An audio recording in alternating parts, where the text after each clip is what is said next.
Come கணபதாய நமக. ஓம் நமச்சிவாய நமக. ஓம் நமோ நாராயணாய நமக. அனைவருக்கும் அன்பான வணக்கங்கள். நான் உங்கள் ராஜி. நம்ம வாழ்க்கையில் நம்ம எப்படி வாழணும், எப்படி வாழக்கூடாது, என்னெல்லாம் செய்யலாம், என்னெல்லாம் செய்யக்கூடாது அப்படிங்கிறத நம்ம முன்னோர்கள் நமக்கு நல்லாவே சொல்லி கொடுத்துட்டு போயிருக்காங்க. நம்ம முன்னோர்கள் நமக்கு கொடுத்துட்டு போன ஞான நூல்கள், ஆன்மீக நூல்கள் இதையெல்லாம் படித்தாலே போதும், கேட்டாலே போதும், நம்ம வாழ்க்கையில் இதெல்லாம் செய்யலாம், இதெல்லாம் செய்யக்கூடாது அப்படிங்கிறத தெரிஞ்சுக்கலாம். திருப்பாவை அப்படிங்கிறது ஆண்டாள் நாச்சியார் அருளிய அற்புதமானதுங்க. திருப்பாவையை நம்ம சொல்கிறதாலும் கேட்கிறதாலும் நமக்கு மிகப்பெரிய புண்ணியம் கிடைக்கும். திருப்பாவையை மார்கழி மாதத்தில் தினமும் 4 வரி சொன்னாலே போதும், கோடான கோடி நன்மைகள் கிடைக்கும். திருப்பாவையில் எப்படியெல்லாம் வாழலாம், எப்படியெல்லாம் வாழக்கூடாது அப்படின்னு சொல்லியிருக்காங்க. திருப்பாவையில் ஒரு மனிதன் என்னெல்லாம் செய்யலாம், என்னெல்லாம் செய்யக்கூடாது, இறைவனை எப்படி வழிபாடு செய்யலாம் அப்படிங்கிறது எல்லாமே ஆண்டாள் நாச்சியார் அழகாக சொல்லியிருக்காங்க. திருப்பாவையை நம்ம தினம்தோறும் சொல்கிறது நல்லது. திருப்பாவை அப்படிங்கிறதே ஸ்ரீமன் நாராயணரின் அவதாரமான கண்ணபிரானை புகழ்ந்து பாடியிருக்கிறது தாங்க திருப்பாவை. திருப்பாவையில் நிறைய விஷயங்களை நமக்கு சொல்லி கொடுத்துருக்காங்க ஆண்டாள் நாச்சியார். திருப்பாவை நம்ம பாடுறப்ப ஸ்ரீமன் நாராயணரின் அருள் நமக்கு பரிபூர்ணமாக கிடைக்கும்.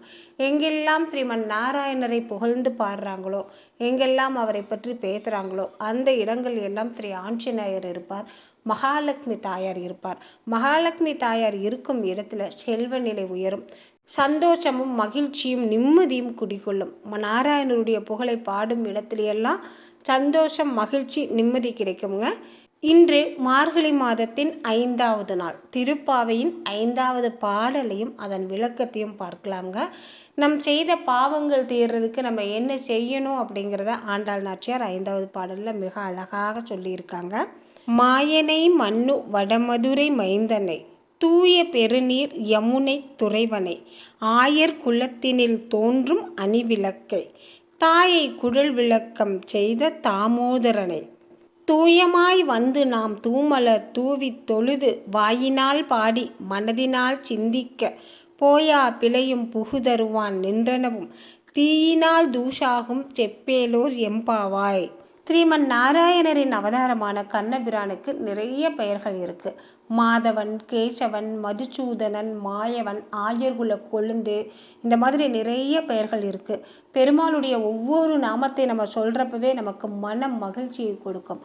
அத்தனை சிறப்புகள் வாய்ந்தது அவருடைய நாமங்கள்.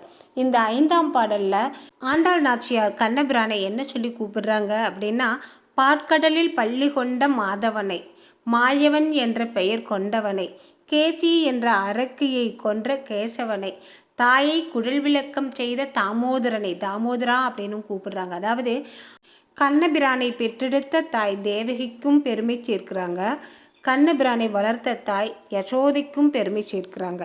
இவ்வளவு சிறப்புகள் கொண்ட கண்ணபிரானை நம்ம தூய நீரால் குளிச்சுட்டு, நல்ல சுத்தமான நீரால் நீராடிட்டு, வாசமிகும் மலர்களை எடுத்துகிட்டு போய் அவரை வணங்கிட்டு, அவரை வாயால் பாடி மனதால் சிந்தித்து அவரை நல்ல முறையில் நம்ம வழிபாடு செய்தால் நாம் செய்த பாவங்கள் அனைத்தும் நீங்கும். நம்ம நல்ல முறையில் வாழலாம், செல்வ செழிப்போடும் ஐஸ்வர்யத்தோடும் வாழலாம்.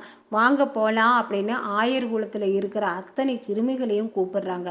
கண்ணபிரானுடைய நாமங்களை சொன்னாலே போதுங்க, நம்மளுடைய பாவங்கள் அனைத்தும் நீங்கும். நாராயணரின் பெருமைகளை சொன்னால் சொல்லிக்கிட்டே இருக்கலாம், பேசிக்கிட்டே இருக்கலாம். அவருடைய நாமங்களை சொன்னால் சொல்லிக்கிட்டே இருக்கலாம். அத்தனை நாமங்கள் இருக்குது. நமக்கு எந்த விதமான நாமங்களும் தெரியல, எந்த நாமமும் தெரியல அப்படின்னாலும் பரவாயில்லை, கோவிந்தா அப்படின்னு சொன்னாலே போதும், ஸ்ரீமன் நாராயணர் அந்த இடத்துல இருப்பார். அவருக்கு மிகவும் பிடித்தமான பெயர் கோவிந்தா. கண்ணபிரானை நம்ம என்ன நாமம் சொல்லி கூப்பிட்டாலும் அவருக்கு அன்பு ஒன்றை மட்டும்தான் கேட்பார். அன்பான உள்ளத்தோடு நம்ம அவரை கூப்பிட்டாலே போதும், அந்த இடத்துல இருந்து நமக்கு எல்லா வளங்களையும் கொடுப்பாருங்க. மார்கழி மாதத்தில் பெருமாள் வழிபாடு அப்படிங்கிறது நம் செய்த பாவங்களை போக்கக்கூடிய வழிபாடுங்க.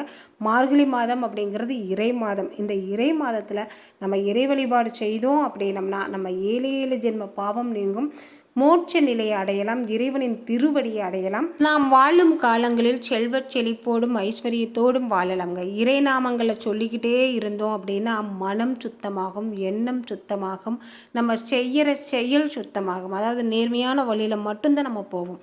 தீய வழியில் நம்ம போகவே மாட்டோம். ஏன்னா நம்மை நோக்கி இறைவன் பார்த்துக்கிட்டே இருக்கார். நம்ம செய்கிற காரியங்கள் அனைத்துக்கும் அவர் காரணகர்த்தாவாக இருக்கார். அதனால் நம்ம எந்த விதமான தவறும் செஞ்சிடக்கூடாது அப்படிங்கிற நல்ல எண்ணத்தோடு தான் நம்ம ஒவ்வொரு காரியத்தையும் செய்வோம். இறைநாமம் செய்ய செய்ய நம்ம வாழ்க்கை நல்ல முறையில் இருக்குங்க. மார்கழி மாதத்தில் திருப்பாவை அப்படிங்கிறது மிக அற்புதமான ஒரு பாடலுங்க. மார்கழி மாதத்தில் எல்லா பாடலையும் ஒரே நாளில் சொல்ல முடியல அப்படின்னாலும் தினம்தோறும் 4 வரி நம்ம மனப்பாடம் செய்து ஆண்டாள் நாச்சியார் அருளிய இந்த திருப்பாவையை கண்ணபிரானை நினைத்து சொன்னாலே போதும். நாம் செய்த பாவங்கள் நீங்கி செல்வச் செழிப்போடு ஐஸ்வர்யத்தோடும் வாழலாம். இந்த பதிவு உங்களுக்கு பிடிச்சிருந்தால் மறக்காமல் ஒரு லைக்கும் கமெண்ட்டும் கொடுங்க. நண்பர்களுக்கும் உறவினர்களுக்கும் ஷேர் பண்ணிவிடுங்க. மீண்டும் அடுத்த பதிவில் பார்க்கலாம். நன்றி, வணக்கம்.